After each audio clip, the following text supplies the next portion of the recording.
I got banned in Russia, but I'm making it with the College Democrats of America at the convention here. So I'm thrilled to be with you guys.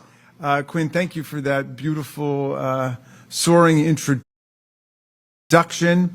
Welcome to the nation's capital, everybody. I see you've come from all over America. Wow. South Dakota and Arkansas and Georgia. And hello, everybody. And I wish we could be welcoming you to some better weather. I am like heady and dizzy just being outside for like 60 seconds, and you know, it's been a brutally hot summer, and now we got the smog and the wildfire dust coming in.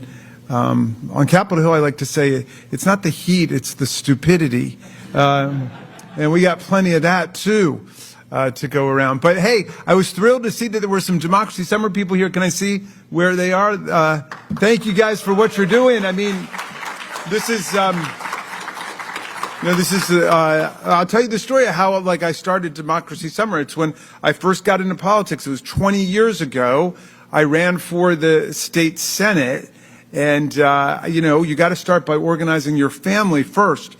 And so I was trying to get my 3 kids and like a dozen nieces and nephews who live in the neighborhood to come and volunteer on my campaign. And then my niece Maggie said, well, what are we going to do? Put on our resume that we worked for our uncle's losing state Senate campaign? And I said, Maggie, number 1, we're not going to lose. We're going to win. And number 2, you're not just working for my campaign. You're part of Democracy Summer. And she said, what's that? And then I had to make it up, because I got her interested. I said, we're going to bring the greatest Democratic policy experts and organizers and elected officials and the best historians and constitutional law professors and voting rights activists to come and talk to you about why we're doing this, and you're going to be able to engage with them. Then you're going to go out and sweat it out in another Republican climate change summer, knocking on doors, registering voters, canvassing, and doing the hard work of bringing us Democratic victory, okay? And this summer we got all of our favorites who've been working with us. Elizabeth Warren was there the other day. Sheldon Whitehouse was with us the other day.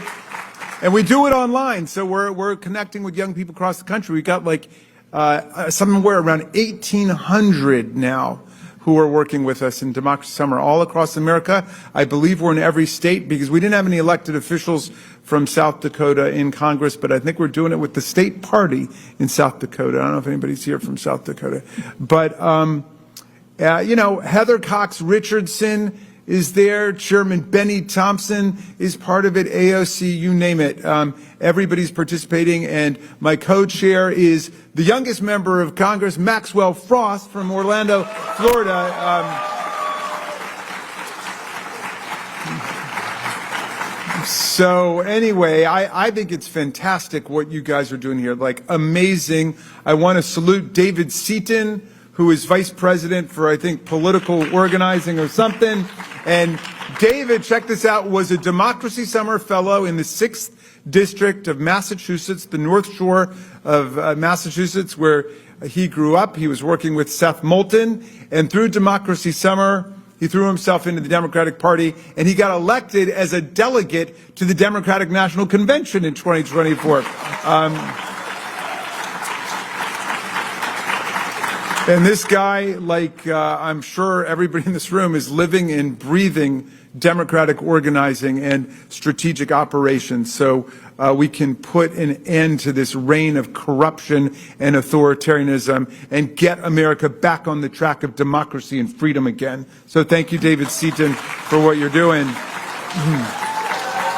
But for those of you, I don't know, how many people here have run for office? Well, I guess all of you to get here, right? Then I salute you. But how many of you have run for public office outside of coming? That's a lot of people. Well, I'm going to tell you, I want to tell you about that first race, because now I'm getting kind of nostalgic looking at all these brilliant, dazzling young people here. But I That first time I ran, when we created Democracy Summer, before it went statewide in Maryland, before we did the Mid-Atlantic, and before we took it national as a while ago. But I was running against a 32-year incumbent who was president pro tem of the Maryland Senate. And I'd never run for office. I was a professor of constitutional law. I was a constitutional law professor for 25 years before I ran for Congress. But we have a part-time legislature, so I ran for the state Senate.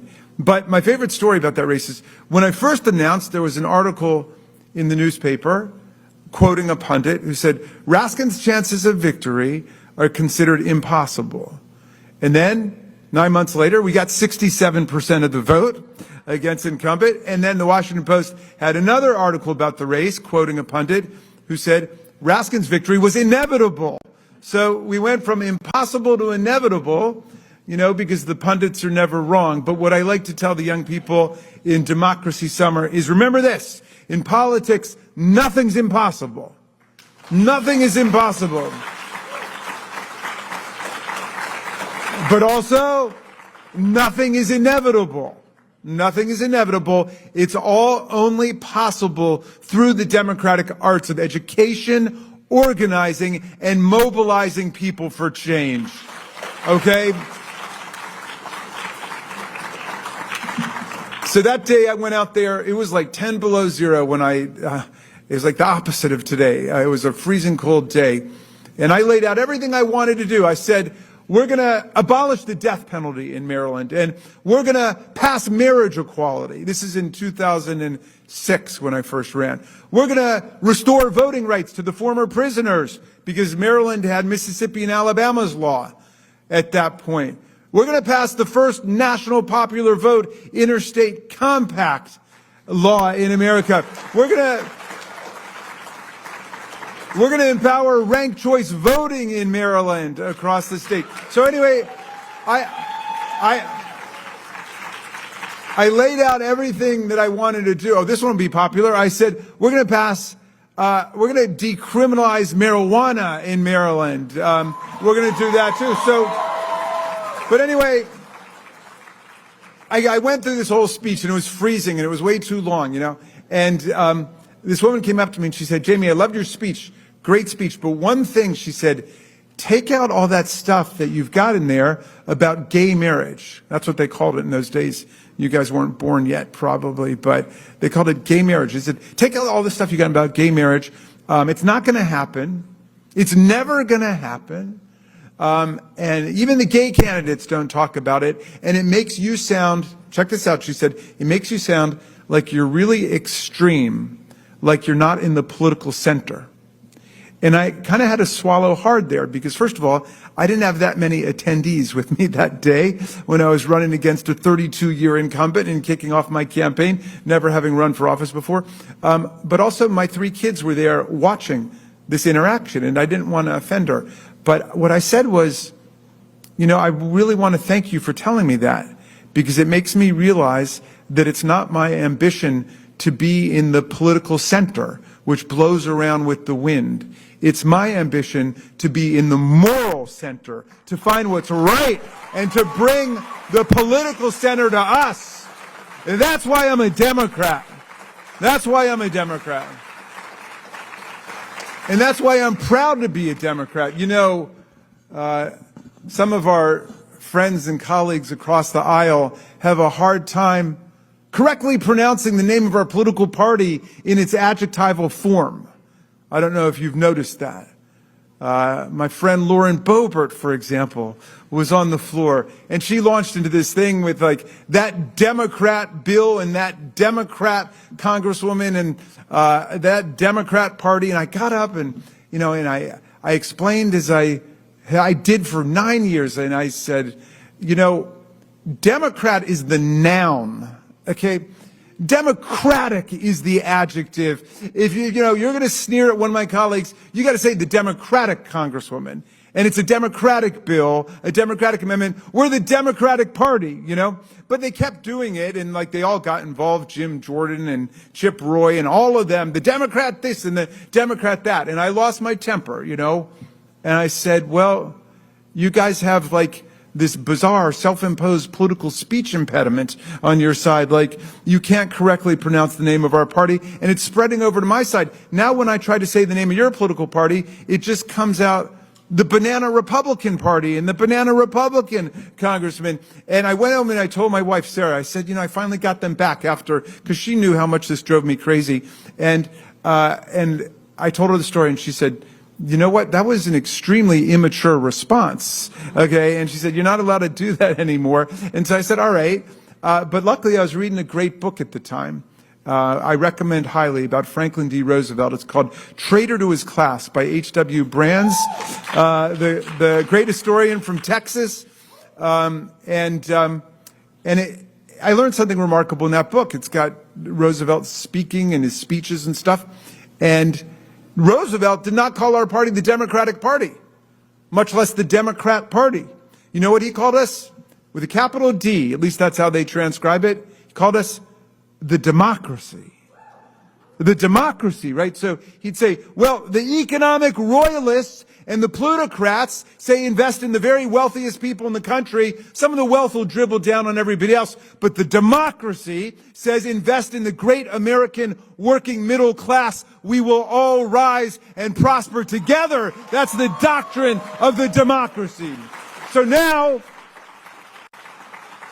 when they can't pronounce the name of our party correctly, I say, you know what? Just do what FDR and Eleanor Roosevelt did. Call us the democracy. That's what we are. Because we're not just fighting for the program of the Democrats, like health care for every American who needs it. We're not just fighting for our policy, but we are the party that defends democracy itself. We're the only party in America, major party anyway, that stands up for everybody's right to vote, even if you're not going to vote for us. We will stand up for your right to vote. I've been to like 1,000 Democratic Party meetings. I'm sure you've been to 10,000 Democrat Party meetings. You ever hear somebody say, how are we going to suppress the vote? How are we going to throw people off the voting rolls? How are we going to shut down the electoral process? That's the other guys. We're the democracy. That's who we are. And we stand up for democracy all over the world. We're the ones defending democracy and national sovereignty in Ukraine against Putin's filthy imperialist invasion.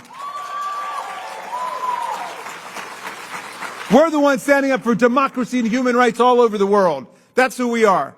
That's our assignment. And what are they doing? They're siding with the autocrats, the kleptocrats, the theocrats, the plutocrats. But we're the Democrats, and we're standing up for democracy wherever it's under attack around the world. And guess where it's under attack? Right here in the United States of America. Right here. Our whole Constitution is under attack. These people are constitutional illiterates, and they're savage destroyers of our Constitution. We need to go out and give them a constitutional lesson, starting with the preamble. We, the people of the United States, in order to form a more perfect union, establish justice, ensure domestic tranquility, provide for the common defense, promote the general welfare, and secure to ourselves and our posterity the blessings of liberty, do hereby ordain and establish the Constitution of these United States of America. And the very next sentence is the first sentence of Article 1. And you know what it says? All of that sovereignty that flows into the creation of the country, the writing of our Constitution, all of it flows where? Article 1, first sentence says, all legislative power is vested in a Congress of the United States. All legislative power. We've got the power to declare war, not Donald Trump, not J.D. Vance, not Tulsi Gabbard and their Signal chat group. That's not how war gets declared. They don't get to decide to go to war against Iran without coming to Congress? We've got the power to spend money. If we say spend money on the Consumer Financial Protection Bureau, if we say spend money on the United States Department of Education, protecting the rights of students and civil rights in school, if we say spend money on USAID, promoting anti-hunger, anti-malaria, anti-HIV/AIDS, pro-democracy work all over America, you spend it.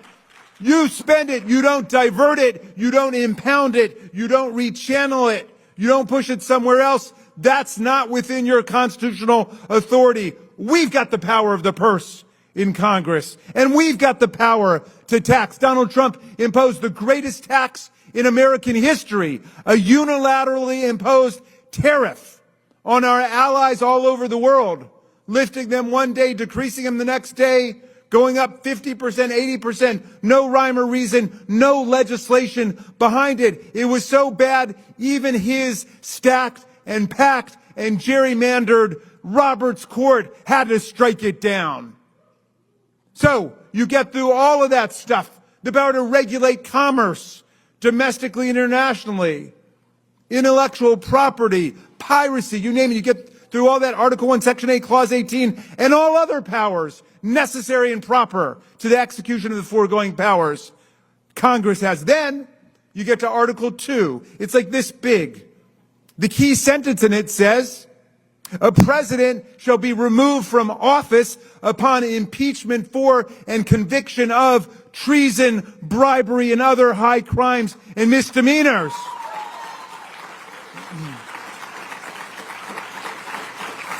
Sometimes my colleagues, even my beloved Nancy Pelosi, sometimes falls into the trap. They'll get up and they'll say, oh, you know, Mr. President, you can't do this or that. We're three co-equal branches. Okay, now I want to teach you something here. Forgive me if I'm sounding a little didactic and professorial, but I was a professor for 25 years. My friends, first of all, co-equal is not even a word, okay? So purge that from your vocabulary. Secondly, if we're co-equal, why do we have the power to impeach, try, convict, remove, and disqualify for life the president, and he doesn't have the power to impeach, try, convict, remove, and disqualify us? The framers of the Constitution were terrified by kings and what they were doing in terms of plundering the public treasury, going to war on a whim, on trips for imperial plunder and avarice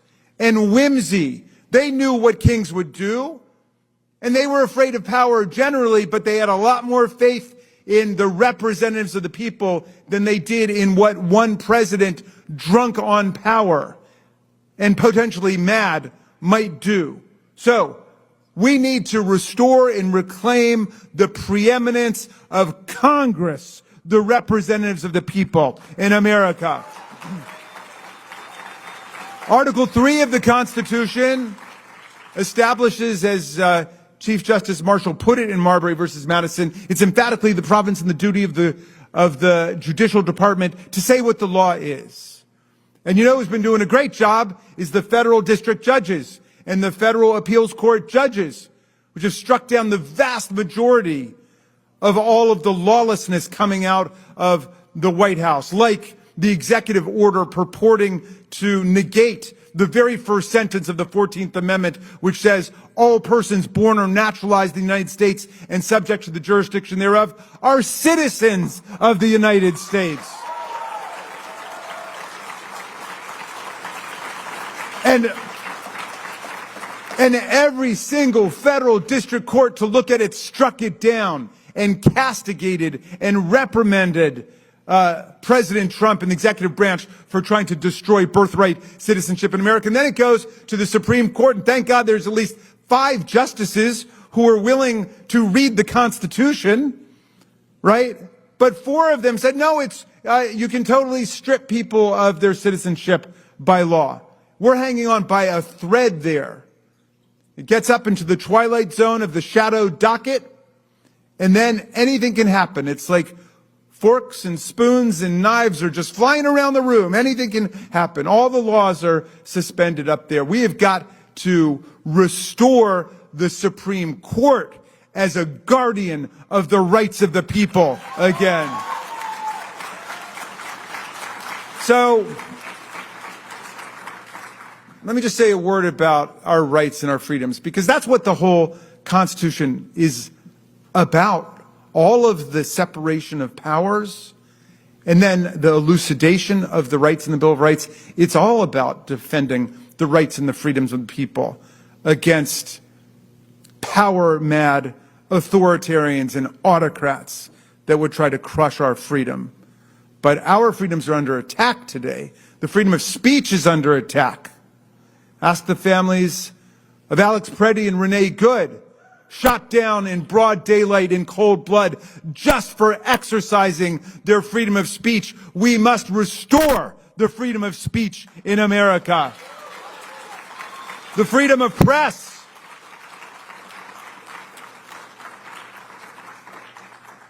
Donald Trump is deciding that he is going to be the decider of who gets to run the networks.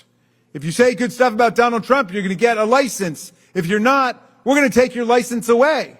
I think he threatened to take the licenses away last night against the networks who made their private editorial decision not to cover his insane diatribe full of drivel last night. That they were exercising their First Amendment right. They probably did him a favor.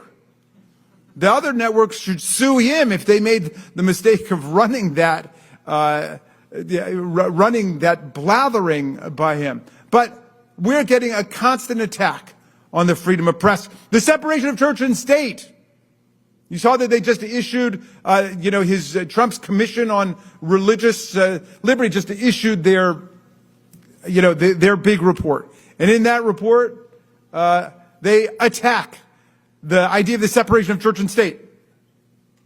They said that separation of church and state doesn't exist.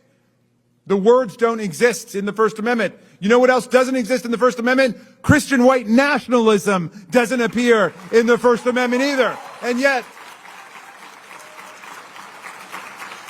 you know what is in? You know what's in the First Amendment? Congress shall make no law respecting the establishment of religion or prohibiting the free exercise thereof. And there shall be no religious tests for public office in Article 6 of the Constitution. And yet, it doesn't end with these people. One of my colleagues got up. He said, the moral downfall of America was in Engel versus Vitale in 1962, when the Supreme Court banned prayer in the public schools. And I got up to say, you know what? The Supreme Court never banned prayer in the public schools. As long as there are pop math quizzes, there will be prayer in the public schools. Anybody can pray whenever he or she wants to pray. It's just the government cannot compose a religious script and compel your children to participate in it. But you saw Texas and Louisiana, their legislatures voted to endorse the Ten Commandments and post the Ten Commandments in every classroom. And the Fifth Circuit Court of Appeals upheld that. That's going to go to the Supreme Court. Very big case. But I knew what would happen. My MAGA colleagues show up and they say, we should endorse the Ten Commandments. We should post the Ten Commandments in all the federal buildings. And I was like, gee, the Ten Commandments have been doing fine for millennia without an endorsement by the U.S. House of Representatives and the Freedom Caucus. No, one guy says to me, he kind of tricked me there for a minute. I was confused. He said, you know that the Ten Commandments are the basis for the Bill of Rights, don't you? And I was like, well, I know there's 10 in each one. That's true. But let's test the proposition. The first commandment says, Congress shall make no law respecting an establishment of religion. That's the First Amendment. And the first commandment says, thou shalt have no other God before me. I'm not quite sure what those two things have to do with each other. But we go to the Rules Committee, and they want a rule on the House floor that we should have an up or down vote on the Ten Commandments. And I said, no, I've got a different idea. If we're actually going to vote on the Ten Commandments, we're not going to let you get away with that omnibus package. We should have to vote on each commandment separately, okay? And you can't vote for any commandment you yourself have ever violated. Okay? So we got the Republicans to back off on that one.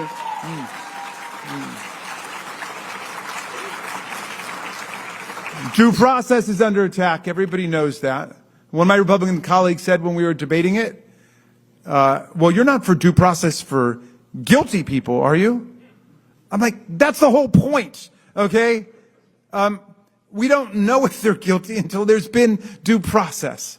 The two most beautiful words in the Constitution, I guess rivaled by equal protection, due process. So, my friends, look, I don't envy the job you've got ahead of you, because you're facing things like I didn't even know about when I was your age, like climate change and like the rise of authoritarianism and fascism and anti-Semitism and racism all over the world.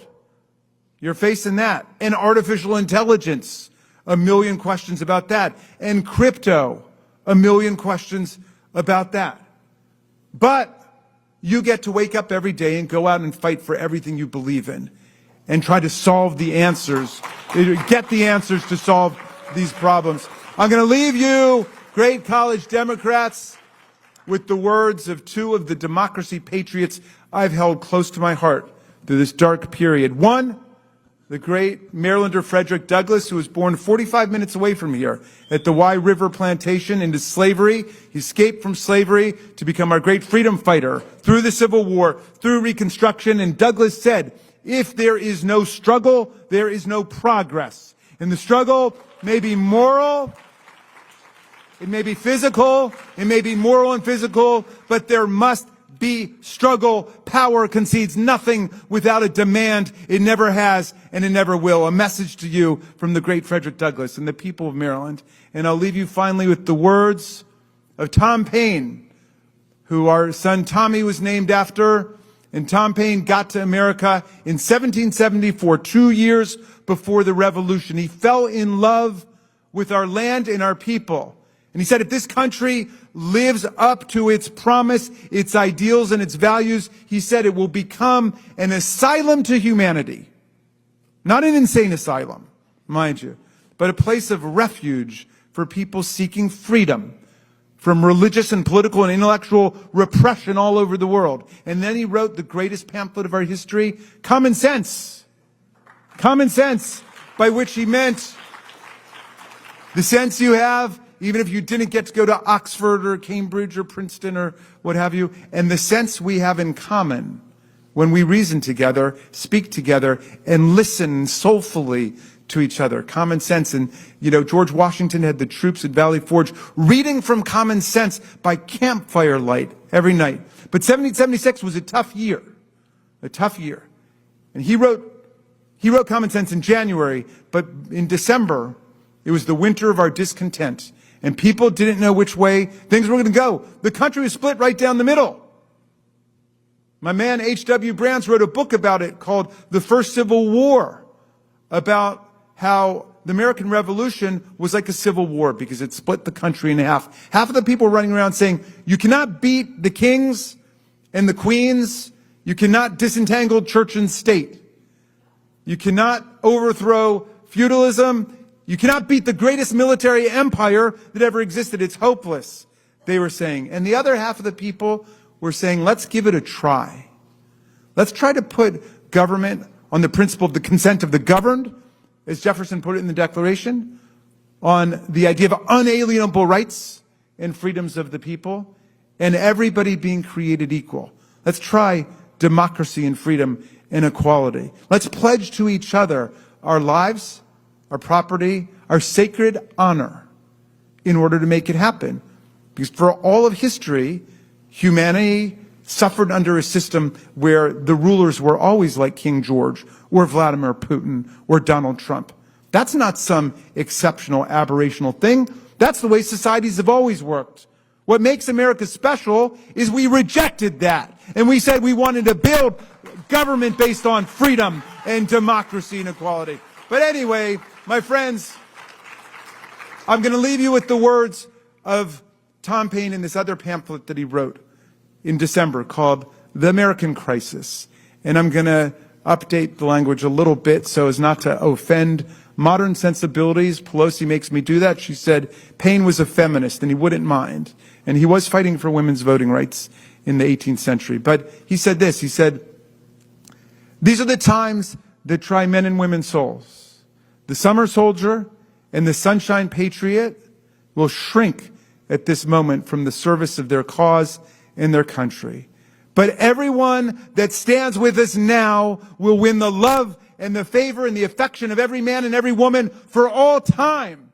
Tyranny, like hell, is not easily conquered, but we have this saving consolation. The more difficult the struggle, the more glorious in the end will be our victory. Let's make that victory ours, College Democrats of America." Thank you very much.